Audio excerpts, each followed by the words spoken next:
Hi everyone, it's Wednesday Warriors and it's me, Arielle. And this week we're going to be talking about the notion of the perfect recovery. And I think this is something a lot of people either think about or struggle with. And by the perfect recovery, I mean they sort of take their perfectionism to another level when they have decided to recover and they are in the process of recovery. They feel like they are not doing well enough in recovery, or they compare themselves to other people and other people's recovery. And it can be very detrimental to the recovery process, but it also causes people to second guess themselves constantly and undermine their own confidence. And it's something that I think is a very valid struggle because many people that struggle with eating disorders are perfectionists. And even if they're not perfectionists, they are the kinds of people that constantly compare themselves to other people or who wish to live up to the expectations others have for them. And if they feel somehow that they're not living up to the expectations of others, or they're not at a point that they should be, or their recovery doesn't somehow look like someone else's recovery, they really get down on themselves. So the first thing that I want to talk about in regards to this is that admiration is different than comparing yourself to someone else. You can see someone and admire something about them, but it doesn't necessarily have to mean that if you admire that thing, that you are inferior because you do not embody the same things. And I think that this is good just where general physical comparisons are concerned, because I've talked before in different videos about comparing yourself to others. And typically when I'm talking about comparing yourself to other people, I'm talking about the physical and things like beauty and weight and stuff like that. And it's really important not to compare yourself to other people because none of us are supposed to be the same. We're not supposed to look like that girl over there or that woman over there. We're supposed to look like us. And we can have that us be whatever the heck we want it to be. This notion of admiration is important because you might see someone that has a really cute haircut. And you might think to yourself, wow, I really admire that haircut. But you don't necessarily want to have it for yourself. You just think that that person looks beautiful the way that they are. And I think it's important to either respect certain traits in other people or appreciate them and admire them, as the case may be, but not necessarily want them for your own, because you're you and you can admire them and appreciate them in someone else, but you don't need to have them. And I think that that's important when we consider recovery, because recovery is completely different for everyone. It's a journey that everyone takes on some level who's recovering from an eating disorder, and no two journeys are going to be the same, and they shouldn't be the same. And I think it's important to take little pieces of inspiration from other people's stories or lives or recovery journeys as you see fit. And you can certainly admire something about my recovery journey or about my friend's recovery journey or about your own friend's recovery journey, but it doesn't have to be your recovery. And if you don't have that piece in your recovery story, it doesn't mean that your recovery is any less good. So if you want to admire something about my recovery, that's great. And if it inspires you to do well in your own recovery, then I'm really happy for you. And I think it's a wonderful thing and it can be a wonderful tool. But it doesn't have to be you. Your recovery can look however you want it to look. And if you somehow feel that you're not measuring up to a certain standard, you have to stop and ask yourself, who created this standard? Did you create this standard for yourself? And chances are you probably did create this standard for yourself, either a fabrication in your own mind or by looking at other people's recovery stories and thinking that because they reached to a certain point, you should now be here as well because the same amount of time has passed, or your physical body is similar to their physical body, or your age is similar to their age, or your stress levels are similar to their stress levels. But you can't compare.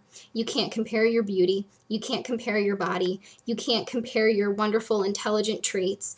And you can't compare your talents, and you can't compare your recovery.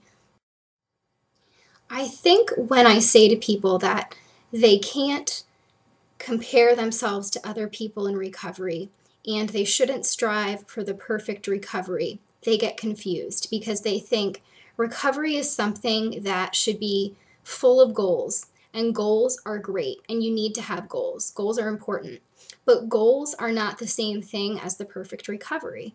The perfect recovery just doesn't sound right to me because I don't like the word perfect. There's no such thing as the perfect recovery, just like there's no such thing as the perfect person.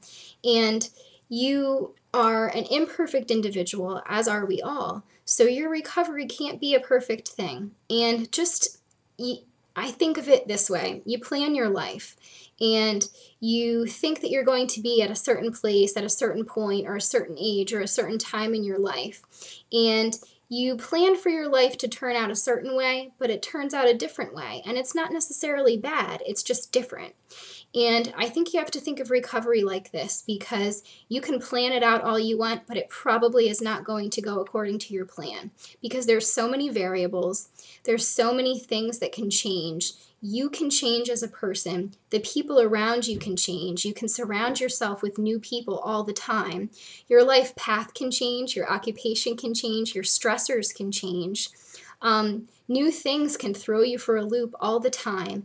And I've talked before about how slips and relapses are not the same thing. And I've also talked before about how relapses are not failures, and relapse does not equal failure, even though so many people think those two things are the same. I'm going to post the links to a bunch of videos that really relate. I'll post the slips versus relapse. I'll also post the relapse video where I talk about how it doesn't equal failure. And I'll post the video about comparing yourself to others because I think they're all relevant here. Recovery is a really beautiful thing, and it's something that you should be proud of every day that you step your foot into it.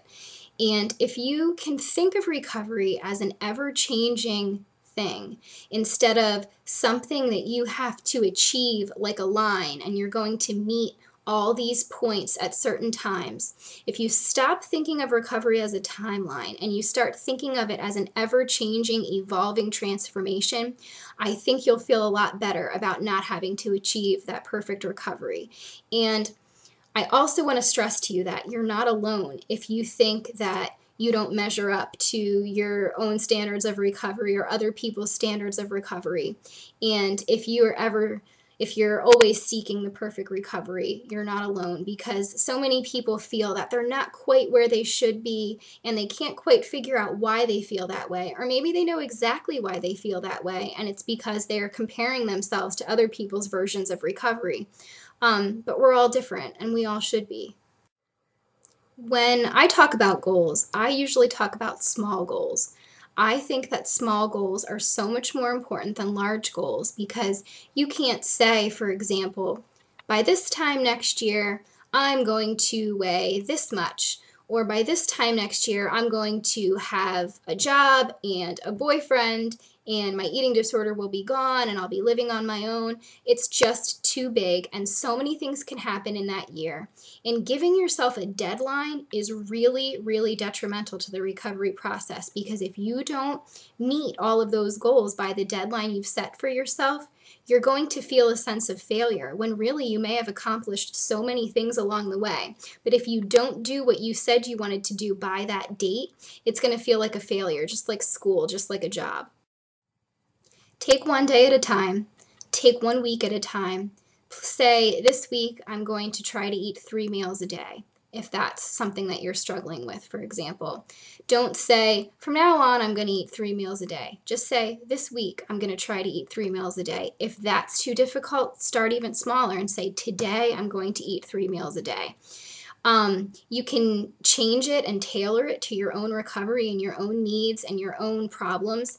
Maybe you would say something more along the lines of, this week I'm going to try to eat breakfast every single day. And just start there. Don't worry about the 3 meals part. Just work on one thing at a time.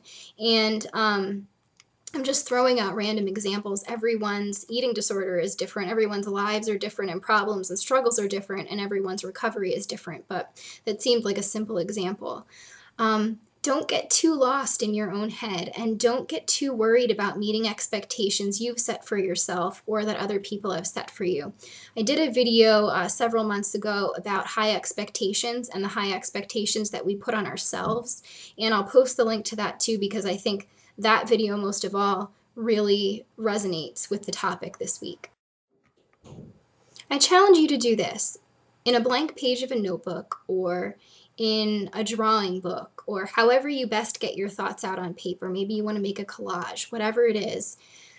Go to a blank page and write what recovery means to me, and then fill it with pictures that you cut out of magazines. Fill it with words that mean something to you. Fill it with poetry, fill it with sentences, fill it with quotes. Whatever recovery means to you, however creatively you want to express that, make a collage, make a notebook journal entry, make a drawing, make a piece of art. Whatever speaks to you, whatever can get your thoughts out, put and express what recovery means to you, and then look back at that and keep saying to yourself, that's what recovery means for me. That's what I want to achieve. And just keep shooting for that every day that you live. Don't give yourself deadlines and huge unattainable goals. Don't give yourself deadlines and set yourself up for failure. Don't undermine your own confidence. Don't be your own worst enemy. Be your best cheerleader, and use that recovery piece, showing you what recovery means to you, as a tool to help you get there. I really do hope you'll check those other videos out, because I simply can't put all the advice and suggestions that I want to into this short 10-minute video. And I hope you're all having a wonderful week out there and doing well, and I will see you all next time.